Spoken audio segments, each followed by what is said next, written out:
ಮುದ್ದಳ್ಳಿ ನೀರ್ಗಂಡಿ ಹತ್ರ ಇದೆ.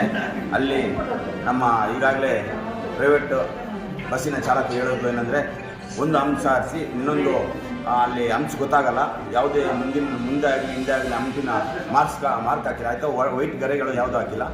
ಈ ಅಪಘಾತಕ್ಕೆ ಆ ಅಂಶೇ ಕಾರಣ ಅಂತೇಳಿ ಡೈರೆಕ್ಟಾಗಿ ನಮ್ಮ ಪ್ರೈವೇಟ್ ಬಸ್ಸಿನ ಚಾಲಕ ತಿಳಿಸಿದ್ದಾನೆ.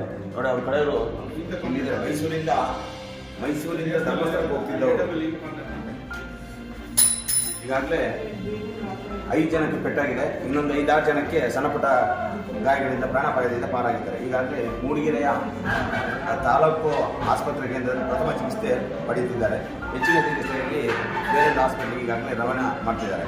ಸಾರ್ವಜನಿಕರ ಸಂಬಂಧಪಟ್ಟ ಅಧಿಕಾರಿಗಳು ಕೂಡಲೇ ಆ ಹಂಪನ್ನು ತೆರವುಗೊಳಿಸಬೇಕು. 73ಯಲ್ಲಿ ಅಲ್ಲಿ ಫೈರ್ ಸರ್ವಿಸ್ ಸ್ಟೇಷನ್ ಆದ ಕೆಳಗಡೆ ಹಂಪ್ ಹಾಕಿದ್ದಾರೆ. ಅದರಿಂದ ಈಗ ಸುಮಾರು ಗಾಡಿಗಳು ಅಲ್ಲಿ ಅಪಘಾತ ಆಗ್ತಾ ಇದೆ. ಆದ್ದರಿಂದ ನ್ಯಾಷನಲ್ ಹೈವೇ AWE ಅವರಿಗೆ ನಾನು ಇವಾಗ ಮಾತಾಡಿದೆ. ಅವರು ನಮ್ಮ ಹೈವೇಯಲ್ಲಿ ಹಂಪ್ ಹಾಕಂಗೆ ನಾಳೆ ಅದನ್ನು ಸಂಬಂಧಪಟ್ಟವ್ರಿಗೆ ಹೇಳಿ ಅದನ್ನು ತೆಗ್ಸೋಕ್ಕೆ ಮಾಡ್ತೀನಿ ಅಂತ ಈಗ ಹೈವೇ ಇಂಜಿನಿಯರ್ಗಳು ಹೇಳಿದ್ದಾರೆ.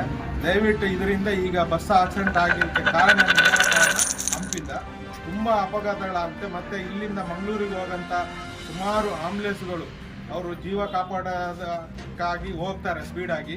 ಆವಾಗ ಅದು ಹಂಪಿಂದ ತುಂಬ ಆಂಬುಲೆನ್ಸ್ಗಳಿಗಾಗಿ ಪ್ರತಿಯೊಂದು ವಾಹನಗಳಿಗೆ ತೊಂದರೆ ಆಗ್ತಿದೆ. ದಯವಿಟ್ಟು ಅದನ್ನು ತಕ್ಷಣ ಸಂಬಂಧಪಟ್ಟವರು ಇಲ್ಲಿಯ MLAಗಳು ಅದಕ್ಕೆ ಇದು ಮಾಡ್ಕೊಂಡು ಮಾತಾಡಿಕೊಂಡು ಅದು ತೆಗ್ಸ್ಬೇಕು.